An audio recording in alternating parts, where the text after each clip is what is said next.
Thank you so much. I am Brooklyn Borough President Eric Adams, and I'm joined by members of the Chief Show from the New York City Police Department, as well as a representative from the Mayor's Office and members from the Uzbek-American community. We want to first just have a brief moment of silence for the lives that were lost yesterday at one of the most deadliest terrorist attacks that has taken place in this city since September 11th.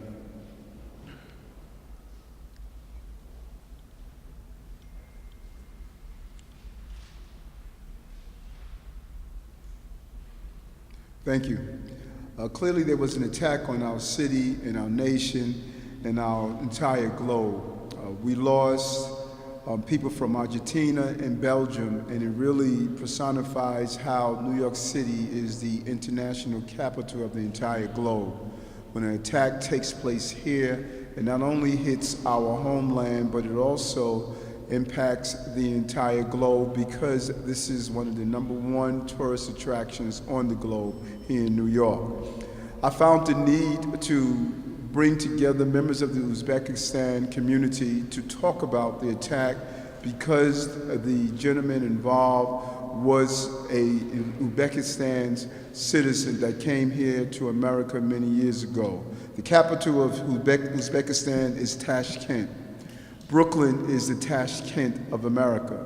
We have the largest Uzbekistan community here in the country, is right here in the borough of Brooklyn. It represents one of the third largest speaking group out of the Russian-speaking population here in New York City. And it's important that people do not connect the act of one individual to the men and women who are part of this community and every day provide the services and so much part of the American experiences.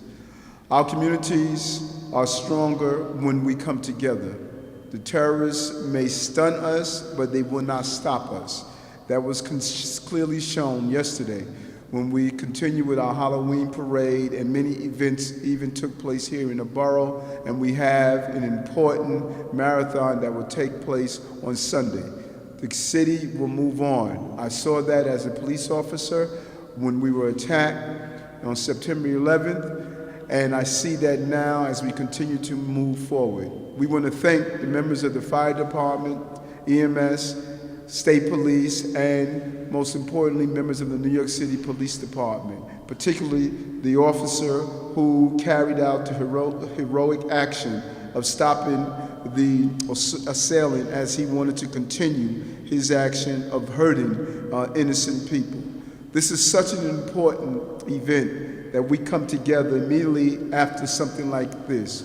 Officer Nash of the 1st Precinct personifies the heroic acts that take place every day. As was mentioned previously by the police commissioner, several terrorist threats have been stopped and hundreds of lives were saved due to that, and we want to continue to remain vigilant. Nothing is more important than if you see something, say something, do something, and that is something that must be told not only in the English language, but in the countless number of languages that are spoken throughout the entire city, and particularly here in the borough, where 47% of Brooklynites speak a language other than English at home. The fight against terrorism must be a fight that is communicated in every language that is spoken in this entire city and in this borough. We had an emergency meeting today, and it was a very fruitful meeting with the members of the Uzbekistan community that gave us some very clear recommendations. The actions of this person, it was a sick, deadly act. Violence can never be used as a tool to get your message across. And this is not the message of the Muslim community, nor the Russian-speaking community that is here in this city and in this borough of Brooklyn. And we want to be clear. The person responsible and anyone who's connected with this should be held to the fullest extent of the law and should be prosecuted with the fullest extent of the law. But this is not a reflection of the Uzbekistan community. And we discovered in our conversation today that there's some things we can do here in Brooklyn and in New York City to stop the radicalization of many young people who feel isolated, and the only thing that's communicated in their language is a radicalization mindset and thought process, and we want to do all that we can to stop that. So we walked away with a few recommendations that we are going to do here in Brooklyn as the borough president. One, we're going to, in partnership with the Uzbekistan community, create signage and posters that will communicate with people on how to report any act of possible terrorism that they see, and to let them know what resources are available to them when they are in need, or if they feel despondent, or if they feel isolated, or if they feel as though they're not receiving support that they need. These posters will be posted throughout restaurants, location, bridal halls, and other places that members of the Uzbekistan frequent. Two, we're going to partner with I8 Sultan Mosque, the Turkish mosque out in Brighton Beach. One of the most important things that we've learned during our conversation this morning is the imam who can counterbalance the hate that's being taught through the internet. That imam does not have a place where he can routinely educate his young people and other people who speak Uzbekistan's language. Although the Turkish mosques currently allow all to come inside, many of the mosques speak in either Arabic or in the Turkish language or broken English, but no one is really accommodating the need of the Uzbekistan community, and we want to see if we can alleviate that by allowing the mosque to have the imam come in and say part of the sermon in Uzbekistan language. Three, we are going to partner with Mose Razvi from his organization, COPO, that is located in the Brighton, the Coney Island Avenue area of Brooklyn. He currently services some of the Uzbekistan community and residents. We want to use him as a model to duplicate what he's doing to allow the Uzbekistan community to also have a settlement house sort of mindset. Those new arrival Uzbekistan residents, as well as those who are here, need a soft landing place where they can learn and adapt to the culture, philosophies, and know about the resources of the communities that is available here in Brooklyn and here in New York. Finally, we want to give the support to all the ethnic media, but particularly to the Uzbekistan media, where they can communicate to the residents in their community and those new arrivals, as well as those who are looking for information, so they can become aware of the information that is present here in the city of New York, as well as here specifically in the borough of Brooklyn. And one important initiative that I'm going to allocate my resources, my capital dollars to, is the Uzbekistan Cultural Center. There is no real place where the Uzbekistan and the various cultures can go and come together and assist each other in the transition into American lifestyle. I can only imagine how horrific it is to be in a country where you don't know the language, you don't understand the culture, and there's no smooth transition into being part of the American dream and American experience. If the only communication you hear in your language is communication of hate and communication of radicalization, then that is going to be the communications you're going to gravitate towards. We must stop that and make sure the American way of life and the beauty of diversity is communicated in every language that every group that comes to America to call America home. We cannot leave people on the fringes. We cannot allow them to be in atmospheres where they can be radicalized because they don't understand the beauty of diversity in the society we call America. We're going to reach out to the Department of Education to allow us to use one of the Department of Education school buildings as the Beacon program to temporarily house a cultural center where young people can come and socialize from the Uzbekistan community until we can transition them into a permanent location where they can celebrate their culture and understand how to transition into the American lifestyle. Yesterday's event was a horrific event. For someone to kill innocent New Yorkers as well as tourists, for someone to leave the car with simulated guns, for someone to use a rented vehicle to go on a peaceful day and harm innocent people must be a wake-up call to all.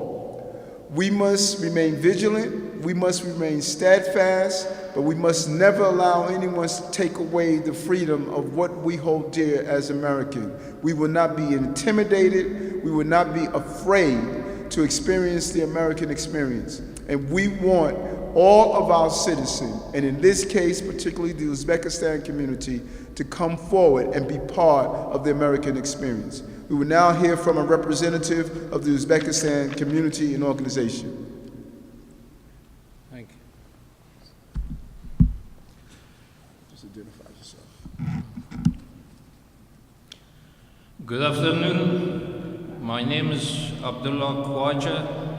I'm the president of Turkestanian American Association, the largest organization, Uzbek organization in the United States. We were established in 1958. Since then, now our headquarters is in Dover, New Jersey. And I would like to thank the Borough President, Honorable Eric Adams, for inviting us and give us opportunity to express ourselves. We have representative from the different Uzbek organization. We have Uzbek TV, Ilhamjan Kenjabayev, and we have from Vatandash, Narkhoja Sadiqov. So, in behalf of Uzbek community in the United States, we strongly condemn the terror track attack on the innocent civilians in New York City yesterday. Our deepest sympathy and condolences to the families who lost their loved ones. Our prayers are with those injured, and we wish them full recovery. The person who did it, he's evil, coward, and terrorist. The terrorist has no nationality. It looks he was radicalized here. Uzbek culture does not say or teaches to kill the innocent, and either Islam. We came to the United States to contribute and not harm anyone. And thank you. If you have any questions, you are welcome to ask. I will willing to answer. And before we go to question, I like to present this book about Uzbekistan to Borough President Mr. Adams. Thank you very much. Thank you. Thank you. Thank you. Thank you.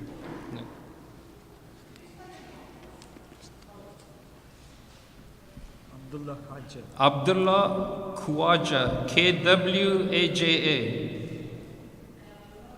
Abdullah, A-B-D-U-L-L-A-H. ULLAH.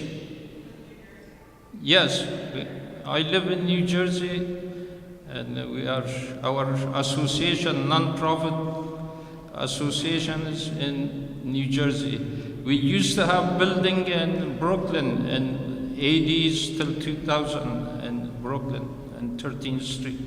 Then we moved to New Jersey. Our organization name is Turkestanian-American Association.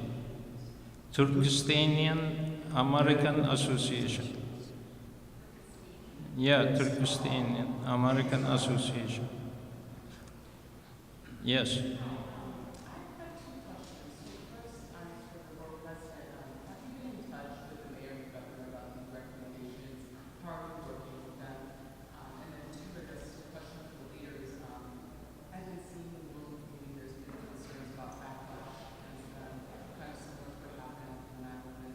Yeah. Yes, of course, we have a concern. The main problem is something happens to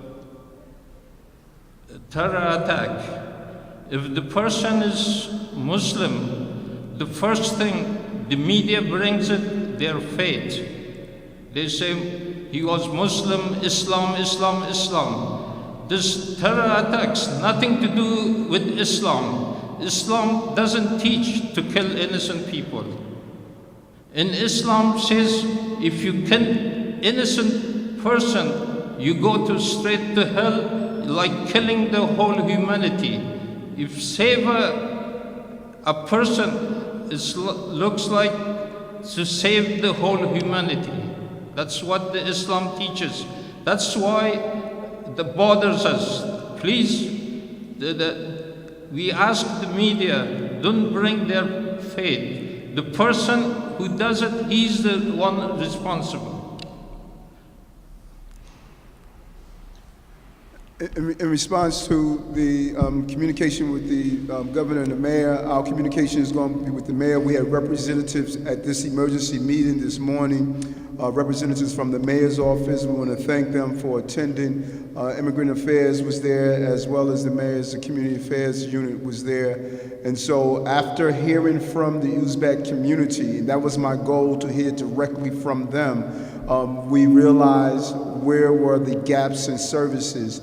And now our recommendation will go to the mayor and his staff to see if we can fill those gaps. As you know, last week the mayor was here in the borough of Brooklyn for a week, had great opportunity to speak with him and his team, and we're going to now present some of the recommendations around what the Uzbek leaders are saying they need. Although the organization, which was here in Brooklyn, moved to New Jersey and is located in New Jersey, many of the representatives of here are from Brooklyn, and the organization represent Uzbek organizations throughout the entire country.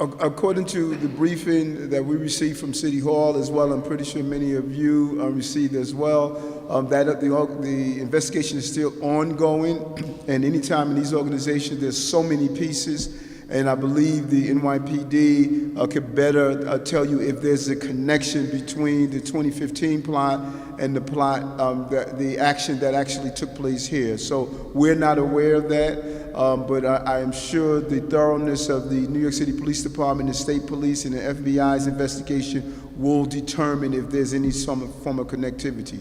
Is there any other representative you want to speak? Anybody else want to speak on behalf of the organization? Oh. I'm sorry? No, different organizations that's here. Yeah. Mm-hmm.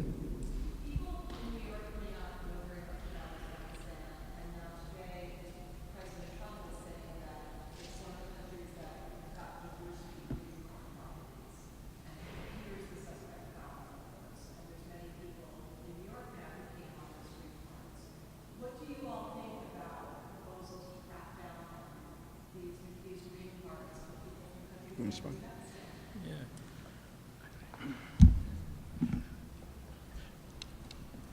As I said before, that Saifullah Saipov, the terrorist who did the terror attack yesterday, he came when he was 22 and he was radicalized here.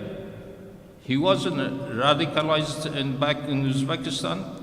I know the government of Uzbekistan, they are moderate in secular state, and they are very strict about radicalization and about these things. They don't allow any radicalization in there.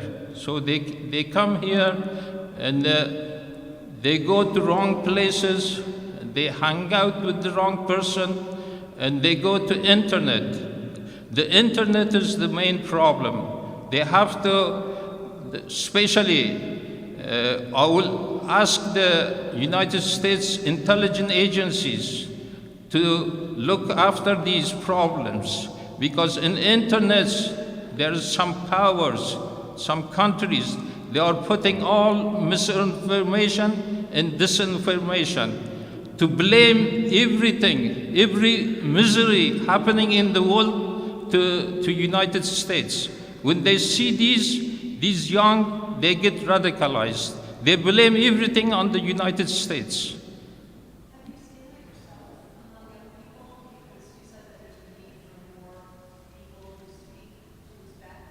Yeah.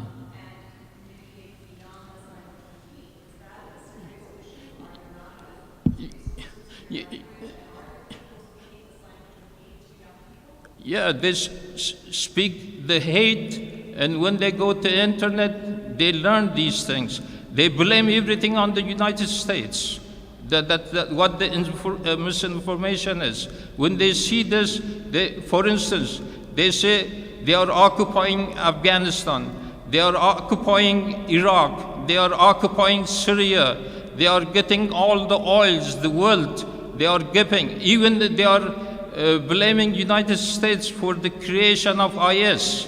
They're saying that that's the creation of it as IS. Now they are giving weapons and killing all Muslims all around the world. The United States, the one who are killing all the Muslims around the world. That's why they get radicalized. So our intelligence agencies here, they have to go after these problems and look into it. That's main problem is.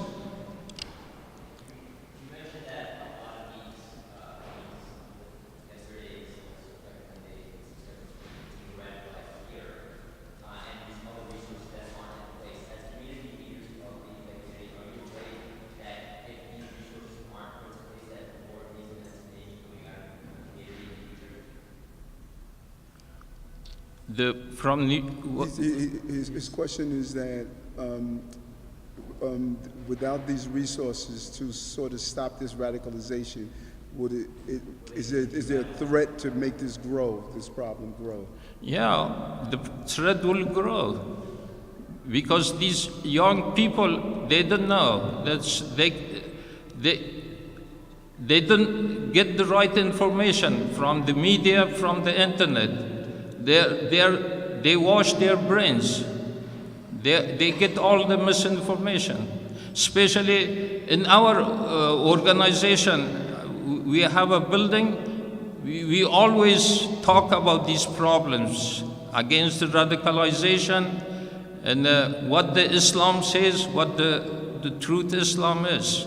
But in here, in Brooklyn, we don't have any cultural center or place of to pray, mosque. So we asked the Borough President, so in future, if they could help us for creating a center, so the youngs, they could go in there, so our imams and the community leaders to teach them, to show them the right path. So I think that, really, if you could just think for a moment on a young person comes to America over the age of 19, don't go through the American school system, between the ages of 19 and 30, the only communication he's receiving in his language is some of that hate communication via the internet. There's no other method to counterbalance that. That is problematic. That is allowing the young people to fester in the language of hate and believe that he's in a country that he could only hate. Our goal is to counterbalance that with institutions, with cultural centers, with information to really allow a young person to know that that hate speech shouldn't radicalize them. The internet is a great place for research, but it is also a great tool for radicalization.